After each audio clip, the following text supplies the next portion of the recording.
শীতের আমেজ শুরু হয়ে গেছে, কিন্তু মশাবাহিত রোগ কমছে না। স্বাস্থ্য ভবন সূত্রে যে খবর পাওয়া যাচ্ছে যে গত মাসে ডেঙ্গিতে মোট আক্রান্তের সংখ্যা পেরিয়ে গেছে ৩,০০০-এর গণ্ডি। ডেঙ্গি আক্রান্তের হার সবচেয়ে বেশি দেখা যাচ্ছে উত্তর ২৪ পরগনায়। আর তার মধ্যে রাজ্যের সরকারি ব্লাড ব্যাংকগুলিতে প্লেটলেট সংকট বাড়াচ্ছে উদ্বেগ। আসছে শীত, ধীরে ধীরে নামছে পারদ, শুষ্ক ভাব বাড়ছে হাওয়ায়, কিন্তু আবহাওয়ার বদল হলেও কাবু হচ্ছে না ডেঙ্গি, বরং ক্রমশ ভয়ঙ্কর আকার নিচ্ছে মশাবাহিত এই রোগ। হাসপাতালে বাড়ছে ডেঙ্গি আক্রান্তের ভিড়। স্বাস্থ্য দপ্তর সূত্রে খবর, অক্টোবরের শেষ ২ সপ্তাহে রাজ্যে নতুন করে ডেঙ্গি আক্রান্ত হয়েছেন ১,৬৩২ জন। ১৬ই অক্টোবর পর্যন্ত যেখানে রাজ্যে ১০,৮৭১ জন ডেঙ্গি আক্রান্ত ছিল, ৩০ অক্টোবর সেটাই বেড়ে দাঁড়িয়েছে ১২,৫০৩। গত মাসে ডেঙ্গিতে মোট আক্রান্ত পেরিয়ে গেছে ৩,০০০-এর গণ্ডি। অ্যাডাল্ট এডিস মশা, যার মধ্যে দিয়ে ডেঙ্গুর জীবাণু বাহিত হয়, সেই এডিস মশা তার কিন্তু যে বসবাস বাসের যে সময়, যে আইডিয়াল টেম্পারেচার, সেটা কিন্তু ২২ থেকে ৩০ ডিগ্রির মধ্যে। এই মশাগুলো ৩ থেকে ৪ সপ্তাহ পর্যন্ত একজন পূর্ণবয়স্ক মানুষ মশাগুলো থাকে, বেঁচে থাকতে পারে। তাই যে মশা এখন কোনো ডেঙ্গু আক্রান্তকে কামড়ালো, সে কিন্তু আগামী ৩ থেকে ৪ সপ্তাহ জুড়ে অন্য মানুষকে, সাধারণ মানুষকে তাকে কিন্তু আক্রান্ত করতে পারে। স্বাস্থ্য দপ্তরের পরিসংখ্যান অনুযায়ী ডেঙ্গি আক্রান্তের হার সব থেকে বেশি উত্তর ২৪ পরগনা, মুর্শিদাবাদ, হুগলি, কলকাতা, মালদা এবং হাওড়াতে। এখনো পর্যন্ত এই জেলাতেই আক্রান্ত প্রায় ৮,৭০০। স্বাস্থ্য দপ্তরের পরিসংখ্যান অনুযায়ী সংক্রমণের শীর্ষে উত্তর ২৪ পরগনা। ৩০ অক্টোবর পর্যন্ত এই জেলায় মোট আক্রান্তের সংখ্যা ২,৩২৬। দ্বিতীয় স্থানে মুর্শিদাবাদ, সেখানে আক্রান্তের সংখ্যা ছুঁয়েছে ২,৩০৪। তৃতীয় এবং চতুর্থ স্থানে থাকা হুগলি এবং কলকাতায় আক্রান্তের সংখ্যা ১,০০০ পেরিয়েছে। মালদায় আক্রান্তের সংখ্যা ১,০০০ ছুঁই। হাওড়ায় ডেঙ্গি আক্রান্ত ৭৫০ পার। এই ভয়াবহ পরিস্থিতি আরও ভয়ঙ্কর করে তুলেছে প্লেটলেটের আকার। যখন কোনো সিরিয়াসলি ইল ডেঙ্গি পেশেন্টের ব্লিডিং হচ্ছে, তার জন্য কিন্তু ইমার্জেন্সি ওষুধের মতো প্লেটলেটও একটা ইমার্জেন্সি ইন্টারভেনশন, এবং এটা লাইফ সেভিংও বটে। যদি তাকে তাড়াতাড়ি করে প্লেটলেট দিয়ে প্লেটলেট কাউন্টটাকে একটু বাড়িয়ে নেওয়া যায়, বিশেষত যদি সিঙ্গেল ডোনার প্লেটলেটের অ্যাভেলেবিলিটি থাকে, তাহলে কিন্তু অনেক দ্রুত সেই পেশেন্টের রিকভারি হয়। এইরকম ক্রিটিক্যালি পেশেন্ট যাদের অ্যাক্টিভ ব্লিডিং আছে, তাদের কিন্তু সবসময় এমন জায়গায় ট্রিট করা ভালো যেখানে ইনহাউস ব্লাড ব্যাংক আছে। বেশিরভাগ ডেঙ্গি আক্রান্তের জন্য যে প্লেটলেট অত্যন্ত জরুরি, তা পাওয়া যাচ্ছে না বহু সরকারি হাসপাতালে। এমনকি মানিকতলা সেন্ট্রাল ব্লাড ব্যাংকের ছবিটাও একই রকম। বেশ কিছুদিন ধরে ক্যাম্প করা, যেটা হচ্ছে যে বন্ধ হয়ে গেছে।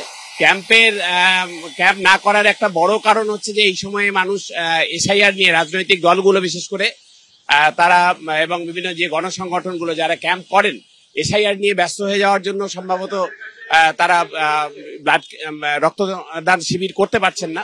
এই ক্যাম্পগুলো তৈরি হতো, ক্লাবগুলো যে অর্গানাইজ করতো বা রাজনৈতিক দল যারা অর্গানাইজ করতো, তাদের কাছে আমরা আবেদন করছি, আপনারা কিন্তু একইভাবে এই ডোনেশন ক্যাম্পগুলো আপনারা অর্গানাইজ করুন।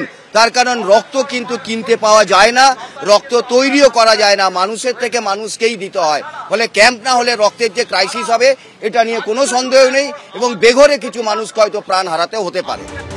সব মিলিয়ে ডেঙ্গির প্রকোপের সঙ্গে রক্ত এবং প্লেটলেট সংকট কিভাবে বাগে আনা যায়, তার চেষ্টাই চলছে রাজ্য জুড়ে। জিরাম করঞ্জাই ও সন্দীপ সরকারের রিপোর্ট, এবিপি আনন্দ।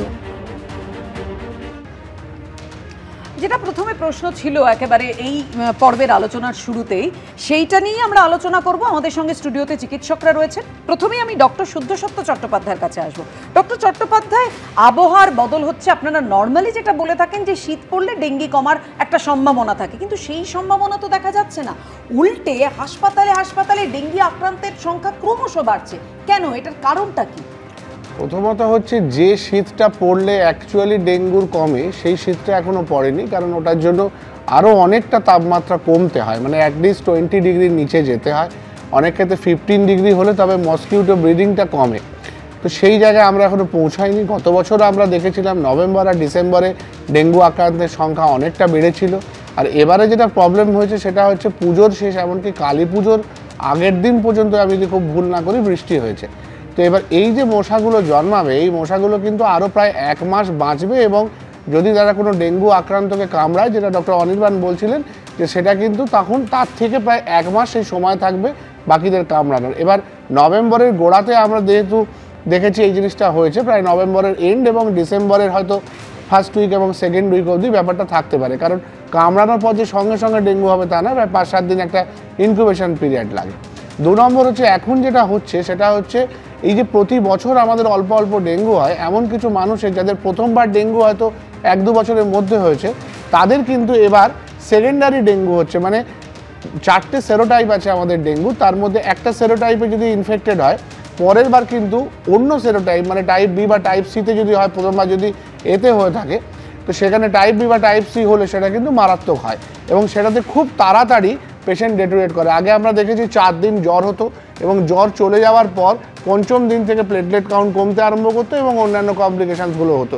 এক্ষেত্রে কিন্তু প্রথম বা দ্বিতীয় দিন থেকেই কিন্তু কমপ্লিকেশান শুরু হয়ে যায় এবং ডেঙ্গুর 2টো টেস্ট আমরা সেরোলজিতে করি, আইজিজি এবং আইজিএম। এর মধ্যে আইজিএমটা সাধারণত প্রাইমারি ডেঙ্গুর ক্ষেত্রে 5-6 দিনের মাথায় পজিটিভ হয়, আর আইজিজিটা আরও বেশ কিছুদিন পরে পজিটিভ হয়।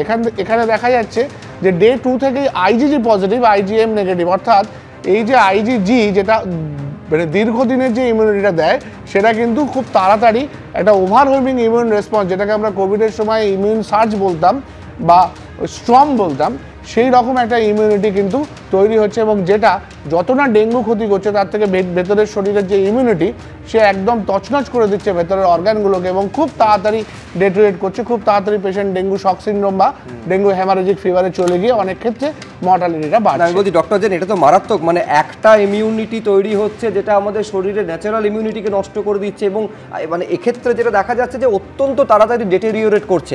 এইটা কি একটা কারণ যে একটা চরিত্রগত পরিবর্তন সত্যি কি মানে এই ভাইরাসের হচ্ছে বলে আমাদের এইরকম একটা প্রকোপ দেখা যাচ্ছে? কারণটা কি বলে মনে হচ্ছে আপনার? দেখুন, সেকেন্ডারি ডেঙ্গু সবসময় আরও সিভিয়ার হয়, কারণ ফার্স্ট যখন ডেঙ্গু অ্যাটাক হয় মানুষের ইমিউন সিস্টেমটা সেন্সিটাইজ হয়ে যায় এবং ডক্টর শুদ্ধ সত্য যেটা বললেন, আমি I agree with that completely. Day 3তেও দেখছি আমরা আইজিজি পজিটিভ হয়ে যাচ্ছে, কাজে বডির যে ইমিউন রেসপন্স হচ্ছে না, সাধারণত 3-4 দিন খুব বেশি জ্বর থাকে আর ডে 5 অথবা ডে 4-এর এন্ডে প্লেটলেটস খুব দ্রুত গতিতে পড়তে শুরু করে। কিন্তু এবারে দেখছি ডে 2, ডে 3 থেকে পেশেন্টগুলো খুব সিভিয়ার সিমটম নিয়ে আসছে, তাদের খুব তাড়াতাড়ি প্লেটলেট কমে যাচ্ছে এবং একটা খুব হরিবল ট্রেন্ড যেটা দেখেছি যে করার সময়টা পর্যাপ্ত পাচ্ছেন না, একদম পর্যাপ্ত সময় পাচ্ছি না, আর একদিনে প্লেটলেট 2.5 লাখ, পরের দিন দেখছি 50,000, এরকম ড্রাস্টিক ড্রপ দেখছি। আর পিসিভিটা খুব র্যাপিডলি মানে রাইজ করছে, যেটা লাস্ট ইয়ার পর্যন্ত এত র্যাপিড দেখতে পারিনি। লাস্ট ইয়ারের তুলনায় আমি বলবো কেসটা একটু কম, কিন্তু সিভিয়ারিটি এবছরে বেশি। একদম। আমি ডক্টর প্রভাস প্রসূন গিরির কাছে আসব। মূলত আপনি শিশুরোগ বিশেষজ্ঞ, কিন্তু সার্বিকভাবে আপনি যদি বলেন যে কমানোর উপায়টা কি, বাগে আনার উপায়টা কি? দেখুন, ডেঙ্গু অসুখটা নিয়ে আমি চিরকাল বলি, dengue is a mysterious disease. যত দিন যাচ্ছে আমরা ডেঙ্গুর সাথে যত ঘর করছি, ডেঙ্গু সম্বন্ধে আমাদের নতুন নতুন তথ্য আমাদের কাছে আসছে। তো আমরা প্রথম ডেঙ্গু কেসেস কলকাতাতে পাওয়া শুরু করি আজ থেকে 15-16 বছর আগে, 25 বছর বা 20 বছর আগে, যখন আমরা ডাক্তারি পড়ছি বা সদ্য পাস করেছি, তখন অত ডেঙ্গু কেসেস ছিল না। এবং যত দিন যাচ্ছে তত আমরা দেখছি ডেঙ্গুর নতুন নতুন রূপ আমরা দেখতে পাচ্ছি, এক এক রকমের চরিত্র পরিবর্তন হচ্ছে। সেটা বড়দের ক্ষেত্রে ডেঙ্গু হলেও দেখতে পাচ্ছি, বাচ্চাদের ক্ষেত্রেও ডেঙ্গু হলে দেখতে পাচ্ছি, এবং সেটা অনেক সময় চিকিৎসক হিসাবে আমাদের পাজল করে দিচ্ছে। এবং সেই হিসাবে বলতে ডেঙ্গু চিকিৎসায় বিগত 10-15 বছরে তেমন কোনো বিশাল ব্রেক থ্রু আসেনি। আমরা সবসময় বলি সিমটোম্যাটিক ট্রিটমেন্ট, জল দাও, প্লেটলেট কমে গেলে ব্লিডিং হলে ব্লিডিং দাও, প্লেটলেট দাও, ব্লাড প্রোডাক্ট দাও, এইসব। খুব যে মারাত্মক একটা ব্রেক থ্রু সেরকম কিছু আসেনি। তো সেক্ষেত্রে আমার মনে হয় যে যেহেতু ট্রিটমেন্টে মারাত্মক তেমন কিছু ইম্প্রুভমেন্ট আসেনি, এক্সেপ্ট দ্য সাপোর্টিভ ট্রিটমেন্ট, আমাদের প্রিভেনশনের দিকটা ভালো করে দেখতে হবে। সেক্ষেত্রে ইমিউনিটিটা বাড়ানো, ইমিউনিটি বাড়ানোর মতো কিছু হয়নি। সেক্ষেত্রে যেটা হয় যেটা হচ্ছে ভ্যাকসিনস। তো ভ্যাকসিনস নিয়ে কিছু কাজকর্ম চলছে, এখনও অনেক জায়গাতে ট্রায়াল চলছে অ্যাডাল্টের উপরে, বাচ্চাদের উপরে, কিন্তু সেরকম ভ্যাকসিন এখনও কোনো লাইসেন্সিং আসেনি। আদারওয়াইজ ইমিউনিটি বাড়ানোর তেমন কিছু নেই যে দিলেই কিছু খেলে বা কিছু ওষুধ খেলে ডেঙ্গুর এগেনস্ট ইমিউনিটি বেড়ে যাবে। তো সেক্ষেত্রে প্রিভেনশনটা আমাদের খুব ভালো করে নিতে হবে, কিন্তু সেটা নেওয়াও খুব difficult in this era of urbanisations. কী করে আমরা ডেঙ্গুকে প্রিভেন্ট করব সেটাও একটা ভাবার বিষয়, কিন্তু সেটার জন্য যা যা পদক্ষেপ নেওয়া দরকার সেটা কিন্তু নিতে হবে। বেশ, আমি এইখানে দর্শকদের দেখাতে চাইবো, দেখুন ডেঙ্গি আক্রান্ত হলে সব থেকে বেশি ভিড় যেখানে লক্ষ্য করা যায় সেটা হচ্ছে ব্লাড ব্যাংক। প্লেটলেটের প্রচুর চাহিদা আসে। এবার যে পরিমাণে চাহিদা এই ডেঙ্গির প্রকোপের সঙ্গে সাযুজ্য রেখে ব্লাড ব্যাংকের সামনে হচ্ছে, সেই পরিমাণে যোগান প্লেটলেটের নেই। তার কারণ হচ্ছে পর্যাপ্ত ব্লাড ডোনেশন ক্যাম্প হয়নি পুজোর মরশুমে, এমনটা বিভিন্ন চিকিৎসকেরা অভিযোগ করছেন। কীরকম পরিস্থিতি এই অবস্থায় আমাদের রাজ্যে, রাখবো আপনাদের সামনে। একেই বলে সংকটের জোড়া ফলা। একদিকে রাজ্যে লাফিয়ে বাড়ছে ডেঙ্গি আক্রান্ত, অন্যদিকে আশঙ্কা বাড়াচ্ছে রক্ত ও প্লেটলেটের আকাল। তবে শুধু মশাবাহিত রোগে আক্রান্তরাই নন, অভিযোগ সংকটে ভুগছেন অন্যান্য রোগীরাও। মানিকতলা ব্লাড ব্যাংক সহ বিভিন্ন হাসপাতালে একই ছবি। 4টে প্লেটলেট বা রক্তের উপাদান চাইলে একটি মিলছে, কোথাও আবার 6টির চাইলে দেওয়া হচ্ছে 2টি। ব্লাডটা কালকেরই দরকার ছিল, প্লেটলেট একটা করে, একটা 650। আমার ছেলে ভর্তি ব্লাড ক্যান্সার, 2 দিন থেকে ঘুরাচ্ছে, ওইটাই লাগবে, পুরো সাদা হয়ে গেছে গা। মানিকতলা সেন্ট্রাল ব্লাড ব্যাংক থেকে কলকাতা মেডিকেল কলেজ, নীলরতন সরকার হাসপাতাল থেকে আরজিকর মেডিকেল বা ন্যাশনাল মেডিকেল, সব জায়গাতেই রক্তের সংকট। এমনই অভিযোগ করছে রোগীদের আত্মীয়দের একাংশ। আমার ভাইয়ের সনাতন সরেনের টিউমার থেকে ক্যান্সার হয়ে গেছে, আর 6 মাস আছি এখানে। রক্তের জন্য অনেকবার যাওয়া হয়েছে, রক্ত এখনো মিলছে না। ডাক্তারবাবু ওখানে লিখে দিচ্ছে, বলছে তোমরা যাও এমার্জেন্সি বলে রক্ত নিয়ে আনো। আমরা যাচ্ছি, তাতেও রক্ত দিচ্ছে না। আমি ডোনেশন নিয়ে যাচ্ছি, তাতেও হচ্ছে না। অনেকে বলছেন রক্ত না মেলায় একরকম বাধ্য হয়ে অপারেশন পিছিয়ে দিচ্ছেন চিকিৎসকরা। আমার মা ভর্তি 3 মাস হয়ে গেছে, আমি ডোনেট করেছি 1 মাসের পরে। তাহলে আমি বলছি, তাহলে আমি যে ডোনেট করেছি ওই আমার রক্তটা কি হবে? ওরা বলছে তাহলে তোমার রক্তটা কি হবে, ওই রক্তর মেয়াদ শেষ হয়ে গেছে। বলছে তুমি যদি রক্ত লাগে কালকে আবার ডোনার নিয়ে আসবা, ডোনার নিয়ে এসে ডোনার দেবেন, তারপরে রক্ত। ডাক্তারবাবুর কাছে গিয়ে বলছি, ডাক্তারবাবু বলছে আমি বলে দিয়েছি তুমি কার্ড নিয়ে চলে যাও, রক্ত পেয়ে যাবা। এখানে আসছি, বলছে আমরা কোনো ডাক্তারের কথা শুনবো না, ডাক্তার এসে রক্ত দিচ্ছে। এবার কালকে অপারেশন হয়, বলছে কালকে যদি না হয়, এই নিয়ে আমার 5 বার আর কি ক্যান্সেল হলো। সরকারি ব্লাড ব্যাংক থেকে রক্ত না মেলায় অনেককেই বাইরে থেকে চড়া দামে কিনতে হচ্ছে রক্ত বা প্লেটলেট। 12,000 টাকা নিল প্লেটলেট, সাদা রক্ত 12,000 টাকা নিল। এখান থেকে আমাকে ডাইরেক্টলি আপনার পাঠিয়েছিল কালীঘাটে, ওইখান থেকে ব্লাডটা কিনে নিয়ে আসছে। একটাই নিয়ে আসছে, এখন 1600 টাকা। মানিকতলা গেছিলাম, মেডিকেলে গেলাম, তারপর আপনার কালীঘাট থেকে নিয়ে আসছে। কিন্তু কেন এই পরিস্থিতি? অনেকেই বলছেন পুজোর মরশুমে সেভাবে রক্তদান শিবির হয় না, ফলে প্লেটলেটের যোগান থাকে কম। সেই সংকটকে তীব্র করেছে রাজ্য জুড়ে এসআইআর ব্যস্ততা। ফলে ডেঙ্গির প্রকোপের মধ্যে প্লেটলেট যোগাতে কার্যত হিমশিম খাচ্ছে ব্লাড ব্যাংকগুলি। মুহূর্তে প্লেটলেটের সময় মতো পাওয়া যাচ্ছে না। তার কারণটা হচ্ছে রক্তদান শিবির খুব অপ্রতুল। রক্তদানের এই কমার অন্যতম কারণই হচ্ছে এসআইআর। যারা দাতা তাদের মধ্যে সকলেই এখন এই রকম একটা প্রভাবে ব্যস্ত হয়ে পড়েছে। অনেক ব্লাড ব্যাংক বলছে রোববারে যেখানে আমাদের 10টা করে ক্যাম্প হয় সেখানে 2টো ক্যাম্প হয়। সাম্প্রতিক রক্তদান শিবিরের পরিসংখ্যানেও স্পষ্ট সংকটজনক পরিস্থিতি। সূত্রের খবর, রবিবার কলকাতা মেডিকেল কলেজের ব্লাড ব্যাংকের টিম ডাক পেয়েছে মাত্র একটি ক্যাম্প থেকে। একটিও রক্তদান শিবিরের সন্ধান পায়নি national medical college. RG Kar medical 2টো শিবির থেকে রক্তের যোগান পেয়েছে। এনআরএস হাসপাতাল রক্ত পেয়েছে 4টি ক্যাম্প থেকে। সর্বাধিক 13টি শিবির থেকে রক্ত সংগ্রহ করতে পেরেছে মানিকতলা সেন্ট্রাল ব্লাড ব্যাংক। রোগী লড়াই করছেন সুস্থতার লক্ষ্যে, আর আত্মীয়রা লড়াই করছেন রক্ত সংগ্রহ করতে। এই সমস্যা থেকে কোন পথে মিলবে রেহাই? জবাব খুঁজছেন সবাই। সন্দীপ সরকার ও ঝিলম করঞ্জাইয়ের রিপোর্ট, এবিপি আনন্দ। কথায় বলে রক্তদান জীবনদান। সেই রক্তের আকাল, ফলে যাদের ডেঙ্গি আক্রান্ত হয়েছেন সেই রোগীকে যতক্ষণে হাসপাতালে নিয়ে যাবেন ডাক্তারবাবুরা বলবেন ইমিডিয়েট রক্তের ব্যবস্থা করুন। ব্লাড ব্যাংকে যাচ্ছেন, শুনছেন রক্ত নেই। বলছি কতটা খারাপ পরিস্থিতির মধ্যে এই মুহূর্তে এই সমস্ত রোগী এবং রোগীর পরিবারেরা যাচ্ছেন, ডক্টর চ্যাটার্জি? আমাদের ডেঙ্গুর ক্ষেত্রে আমরা এটুকু বলতে পারি যে ডেঙ্গুতে আমাদের সাধারণত 3 ধরনের ব্লাড দিতে হয়। একটা হচ্ছে কখনো যদি কোনো জায়গা থেকে ব্লিডিং হয়ে, যেটাকে আমরা ডেঙ্গু হেমারেজিক ফিভার বলি, সেখানে যদি দেখা যায় যে ব্লাড কমে গেছে 7-এর নিচে বা 6-এর নিচে চলে গেলে অনেক সময় আমাদের প্যাকড আরবিসি দিতে হয়। তার সাথে থাকে প্লেটলেট কমে গেলে 2 ধরনের প্লেটলেট আমরা দিয়ে থাকি। একটা হচ্ছে সিঙ্গেল ডোনার প্লেটলেট, আর একটা হচ্ছে র্যান্ডাম ডোনার প্লেটলেট। মানে একটি মানুষের কাছ থেকে যে প্লেটলেটটা নেওয়া হয় সেটা অনেক দীর্ঘ সময় থাকে শরীরে এবং সেটার এফেক্ট অনেকটা বেশি। কিন্তু র্যান্ডাম যদি আমরা 6টা মানুষের কাছ থেকে আলাদা আলাদা প্লেটলেট দিই, সেখানে প্লেটলেটটা থাকেও কম, তার কার্যকারিতাও কম হয়। আর প্লেটলেট কনসেন্ট্রেট বলে যেটা আছে সেটাতে আরও অতটা ভালো কাজ করে না। এর বাইরে আরেকটা ব্লাড কম্পোনেন্ট লাগে, যেটা যখন ডেঙ্গু শক সিনড্রোম, ডেঙ্গু মানে ডিআইসি হয় সেক্ষেত্রে লাগে। সেগুলো হচ্ছে ফ্রেশ ফ্রোজেন প্লাজমা বলি আমরা, এবং অনেক সময় কোয়াগুলেশনের জন্য কোয়াগুলেশন ফ্যাক্টর পর্যন্ত আমাদের দিতে লাগে। তো এইটা হচ্ছে রক্তের বিভিন্ন অংশকে ভাগ করা। এই যে রক্তের ভাগটা সাধারণত ব্লাড ব্যাঙ্কগুলোতে হয়, এবং যখন রক্ত পর্যাপ্ত থাকে তখন এই জিনিসটা খুব ভালো করে চলতে পারে, এই মেশিনারিটা চালু থাকে। যদি অ্যাডিকুয়েট ব্লাড সাপ্লাই না থাকে এই ব্লাড ব্যাঙ্কগুলোতে, তাহলে কিন্তু এই ব্লাড প্রোডাক্টগুলোও সীমিত হয়ে যায়, এবং আমাদের যেখানে হয়তো খুব অল্প সময়ের মধ্যে লাগবে, যার 30,000 কাউন্ট থেকে হট করে এই যে ডক্টর রাহুল বলছিলেন 12,000 15,000 হয়ে যাচ্ছে, অনেকের দেখা যাচ্ছে ইন্ট্রাসেরিব্রাল হ্যামারেজ হয়ে গেল, অর্থাৎ কিনা মাথায় একটা স্ট্রোক হয়ে গেল। মানে সেই পেশেন্টটাকে আমি যদি এরপর সুস্থও করি, তার হয়তো একদিক পক্ষাঘাত থেকে যাবে, বা তার হয়তো একটা চোখ নষ্ট হয়ে গেল। তো ডেঙ্গু পেশেন্ট যখন এইভাবে একটা ব্লাডের অভাবে যদি তার একটা স্ট্রোক বা হ্যামারেজিক স্ট্রোক হয়ে যায়, বা শরীরে এক জায়গা থেকে ব্লিডিং হয়ে গিয়ে লাঙে ধরুন ব্লিডিং হলো, যেটাকে আমরা লাঙে হ্যামারেজ বলি, তারপর সেই হ্যামারেজ রিকভারি করতেও অনেকটা সময় লেগে যায়, অনেক ক্ষেত্রে সেই রিকভারি করে উঠতে পারে না। তাই এই ধরনের ব্লাড প্রোডাক্টগুলো কিন্তু জীবনদায়ী হয় ওই সময়টাতে। তাই এটা যদি আমরা ঠিক সময় না পাই, বা পেলেও যদি তার গুণমান ঠিক না থাকে, তাহলে কিন্তু একটা বিরাট অসুবিধা। এমনি আমাদের একদম, অর্থাৎ দেখুন ডক্টর চট্টোপাধ্যায়, আপনি যে কথা বলছিলেন, এটা তো সাঁড়াশি চাপে রোগীর পরিবাররা, এক তো তাদের আত্মীয় তারা এই ডেঙ্গি আক্রান্ত, 2-3 তারা রক্ত পাচ্ছেন না, চিকিৎসকরা বলছেন রক্ত জোগাড় করে আনতে হবে। দেখুন, যে আলোচনায় আমরা ছিলাম যে রাজ্য জুড়ে যেটা তৈরি হয়েছে যে ডেঙ্গি উদ্বেগের মধ্যে প্লেটলেটের আকাল, সেটাকে একের পর এক ক্যাম্প করে, ব্লাড ডোনেশন ক্যাম্প করে কতটা কমানো সম্ভব হবে ডক্টর রাহুল জয়? দেখুন, একটা জিনিস খুব পরিষ্কার আছে, প্লেটলেটস কিন্তু ফ্যাক্টরিতে তৈরি হয় না।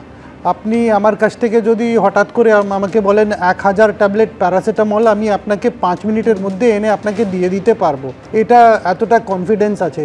কিন্তু একটা প্লেটলেট দিতে গেলে আগে একটা ডোনার লাগবে, ডোনারের স্ক্রিনিং করতে হবে, hepatitis B, hepatitis C, HIV আছে কি না, কম্প্যাটেবল ব্লাড গ্রুপ আছে কি না, মানে সিঙ্গেল ডোনার প্লেটলেটের ক্ষেত্রে তো সেম ডোনার সেম গ্রুপে দিতে হয়। তো কাজে যদি মানে রেগুলার ব্লাড ক্যাম্পসগুলো হয়, তাহলে কিন্তু অনেক চাপটা কমে যাবে, মানে যে ক্রাইসিস যেটা ব্লাড ব্যাংকের ওপরে যেগুলো হয় এগুলো কমে যাবে। কারণ একটা পরিষ্কার দেখুন জিনিসটা বুঝতে হবে, অমলের রক্ত কমলকে দেওয়া হয়, কমলের রক্ত বিমলকে দেওয়া হয়, এরকমটা মানে এক্সচেঞ্জ যেটা বলি আমরা। ইভেন ইনফ্যাক্ট আমাদের কাছে প্লেটলেট থাকলেও আমরা বলি ভাই আপনারা প্লিজ রিপ্লেস করে দেবেন, কারণ রিপ্লেসমেন্ট ছাড়া কিন্তু প্লেটলেট বাড়ির লোককে, যারা আত্মীয় স্বজন আছেন, তাদেরকে বুঝতে হবে যে আমার রুগীর 6টা 8টা 10টা ইউনিট প্লেটলেট কনজিউম হয়ে যাচ্ছে, আমাকেও রিপ্লেসমেন্ট কিন্তু দিতে হবে। আর ভালো নাগরিক হিসেবে আমি এনকারেজ করব যারা এই ব্লাড ডোনেশন ক্যাম্প অর্গানাইজ করছেন, তা ওখানে গিয়ে আপনারা ক্লাবে, পাড়ায়, Lions, rotary, central blood bank যেখানে রক্তদান শিবির হয় ওখানে গিয়ে যোগ দেবেন, মনোযোগ দিয়ে ওখানে আপনারা সবাইকে মোটিভেট করে কিন্তু ব্লাড ডোনেশন করবেন, সবার কিন্তু এটাতে লাভ হবে। দেখুন, ডাক্তারবাবুরা বলছেন পেশেন্টকে যখন নিয়ে আসছেন তারপরে একদম সময় তারা পাচ্ছেন না। আমি বলছি এই উদ্বেগটা তো শিশুদের ক্ষেত্রে সব থেকে বেশি, তার কারণ তাদের ভেতরে ঠিক কী ধরনের কষ্ট আছে তারা সবসময় বলতে পারে না। এইটা ডক্টর গিরি একটু বলুন, সেক্ষেত্রে মা বাবারা কিভাবে সতর্ক থাকবে? হ্যাঁ, ডেফিনেটলি এটা বাচ্চাদের ক্ষেত্রে, পেডিয়াট্রিক পেশেন্টের ক্ষেত্রে ডেফিনেটলি চ্যালেঞ্জিং। আমরা অনেক সময় বাড়ির লোকেরা বুঝতে পারে না, অনেক সময় আমরাও বুঝতে পারি না যে কী হচ্ছে না হচ্ছে। তো সবাই যেটা বলছেন আমারও একই মত যে এবছরে আমরা এখনও অবধি ডেঙ্গু কেসেস যে মারাত্মক বেশি সেরকম নয়, কিন্তু বেড়ে চলেছে। কিন্তু কেন জানি মনে হচ্ছে যে আমাদের সিভিয়ারিটি বেশি, মানে যে পরিমাণ কেস ভর্তি হচ্ছে তার সেই তুলনায় মর্টালিটি বেশি হচ্ছে, এবং অনেক আনএক্সপেক্টেড পেশেন্ট তাড়াতাড়ি খারাপ হয়ে যাচ্ছে, ডে 2 ডে 3-তে খারাপ হয়ে যাচ্ছে, আনএক্সপেক্টেড সিমটমস হচ্ছে। তো সেক্ষেত্রে একটাই বলা যে বাচ্চাদের যদি জ্বর হয়, সেটা যে কারণেই জ্বর হোক, তাকে সার্ভিলেন্সে রাখতে হবে, ডেফিনেটলি সার্ভিলেন্সে রাখতে হবে। কোনো রকম আনইউজুয়াল কিছু যদি চোখে পড়ে সঙ্গে সঙ্গে ডাক্তারের সঙ্গে যোগাযোগ করতে হবে।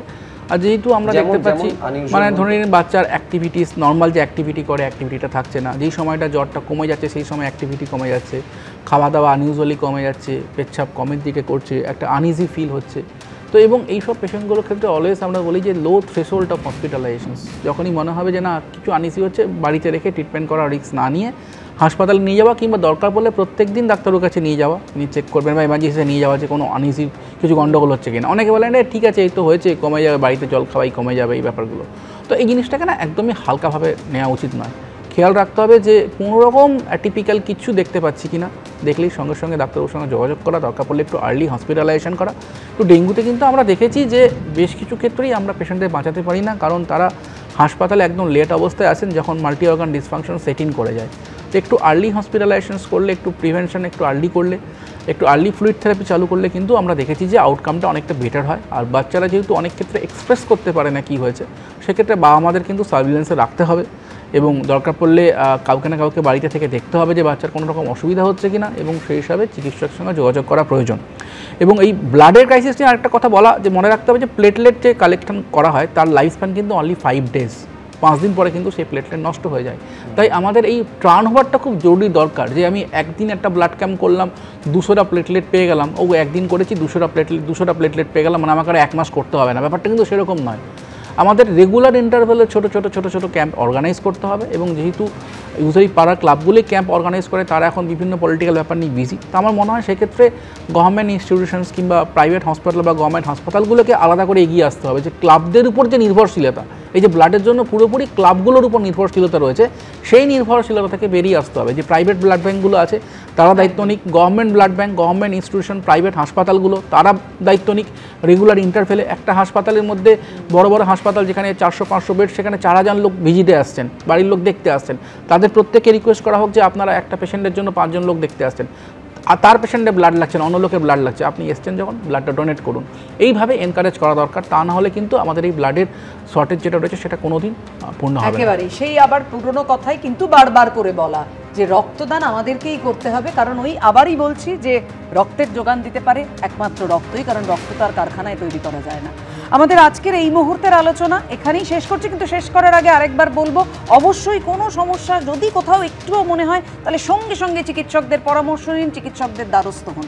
আজকের আলোচনা এখানেই শেষ করছি। সরগরম প্লাস আজ এ পর্যন্তই। অন্যান্য সমস্ত খবরের জন্য আপনাদের নজর থাক শুধু এবিপি।